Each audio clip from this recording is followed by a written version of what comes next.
came in training. Lads in Kildallery bought him.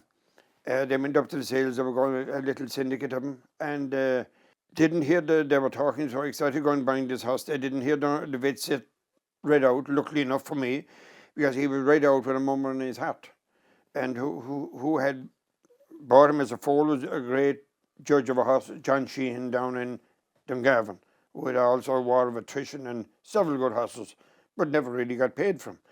But anyway, he had a mum in the hat, so obviously nobody wanted a horse with a bad heart. Anyway, they didn't hear it, and lucky enough, they didn't hear it from me. They didn't hear it, lucky enough. And Marie Harding broke him, and he was a bright, hardy devil by all accounts. Tom Lambert just ride him out there, and next thing he came in training here. Well, we liked him from the start, really. He wasn't any star, no, don't get me wrong. And we went down to Dungarvan, and I fancied him mad, and the devil ran bad. And anyway, I got him ready for my own place here in Tallow, and I had a good man in the yards at the time, and he was a good, never rode a winner, but he was very fit from hurling and everything, and Davy Nugent, and he rode him, and he won him. And I remember, well, Henrietta Knight came up, took pictures of him out there on the road, and I just said, Henrietta, I better tell you now before you make any talk about the price of him. He said, you can bet him for everything you like, Barry's hat. He won't pass for his hat. I won't be wasting. Oh, put him back in. He's no good to me, so, you know. And we trained him away, and he won upon a point in the Cork course. The ground was very firm the same day, and you know, I probably guess he liked good ground, but I didn't think he was going to be the horse he was. So anyway, he won there, and he won a hunter's chase in Mallow, and who jumped the last with him? Only John Thomas McNamara. And John Thomas said to me after, geez, he said, I thought I'd bait that jockey of yours. He said, he's fairly fit. I said, he is. I said, that's his first ride in a chase, I said. And he won it. He was second in the Kerry National, ridden by, God be good to poor Kieran Kelly. Kieran used to ride for Desi Hughes. And Kieran said to me, geez, Jimmy, if I knew him, I should have won for you. Kieran, I said, you gave him a brilliant ride. You gave him a brilliant ride, and you'll ride him again. And sadly, poor Kieran got killed in Kilbeggan shortly after. And next thing, Barry Garrett, he built up an association with him. And we went to Cheltenham, and he was fifth in the Mile May Fleet. And we went straight in home, back over again to Liverpool, second in the Tottenham Trophy, to a horse of Willie's, it's time for a win. And I remember saying to the syndicate that day, Mike Futter, who sadly passed away recently, and the racing syndicate lads, we're coming back here next year for the big one. I'll train him specially for the big one. I said, we'll win this race next year, but we're not going to fucking Chilton. Remind us the day, and I imagine in your mind it's only if it happened yesterday. I met Barry out walking the course.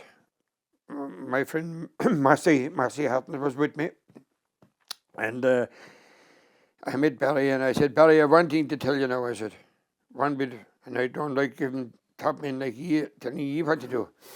But I met a man below. I was at a funeral, John Crowley, jockey from Middleton, who rode Herring Gull for Paddy Mullins to win the Irish National.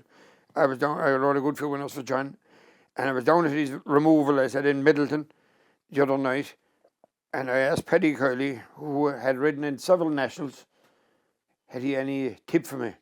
And I thought he might say I haven't. But he said, I have, he said. And I said, what's that, Paddy? Warn your rider. Warn him, he said. Don't be asking for big ones. Them fences are big enough. So I said to Barry, I said, Paddy Curley told me, them fences are big enough. Don't be asking for big ones. Leave him alone, he'll jump them. So anyway, off went the race.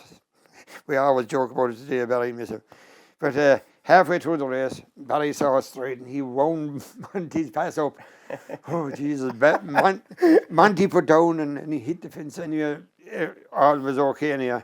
So Barry didn't do it again. So he won anyway, as you all know. And I remember saying to Barry after, did you get a loss of memory halfway through the race? Ah, Jesus, he said, I didn't do it again. I know you didn't. I said, lucky enough.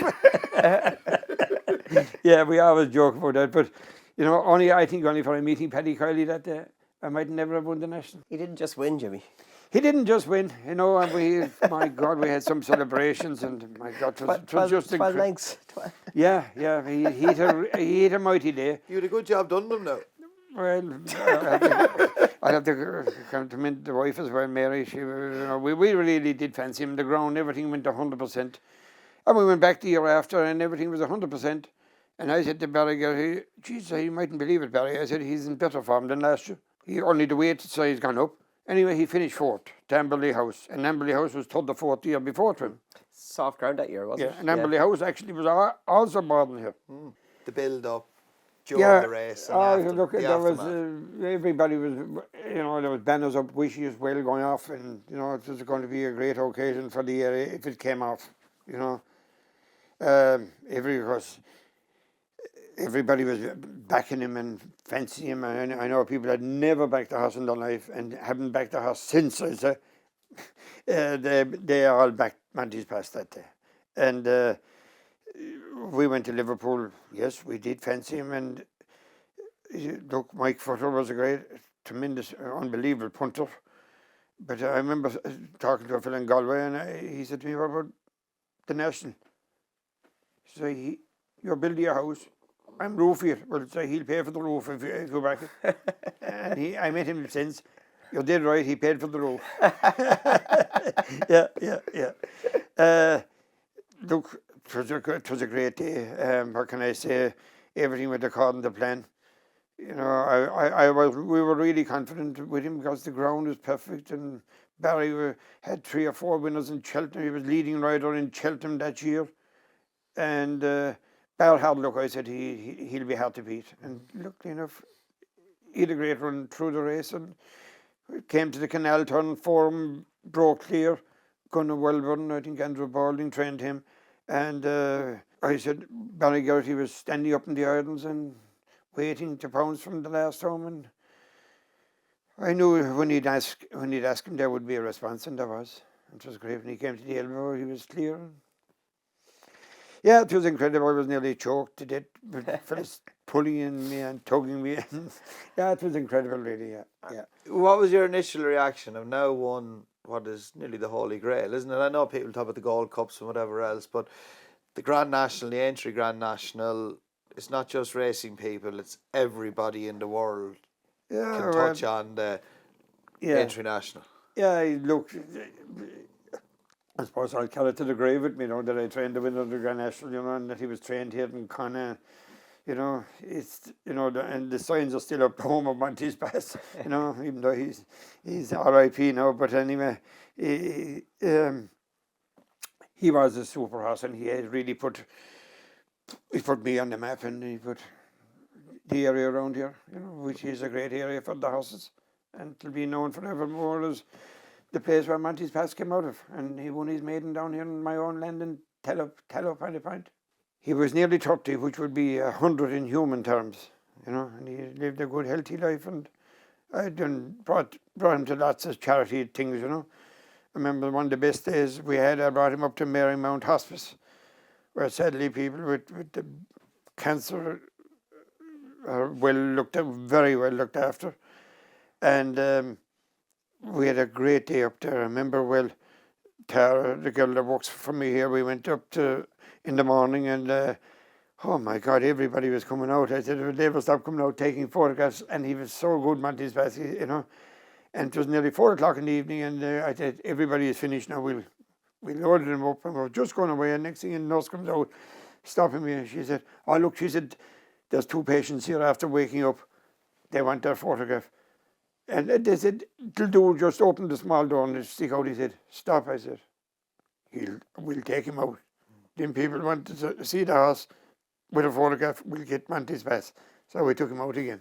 And it was brilliant, really. And his last win was Mary rode him in the Irish Guide Dogs in Cork. Oh. And he raised it, and Mike Futter gave a big donation that day to the Irish Guide Dogs. And Monty's Pass won that. Mary rode him. I rode this in the same race, but of course I didn't get the choice. Anyway, It was a great cause, and it raised a lot of money down at Cork Racecourse for a very worthy cause, the Irish Guide Dogs. And that was Monty's past final Final run in a charity race. in a charity race. Yeah. A great way to end what was a great career.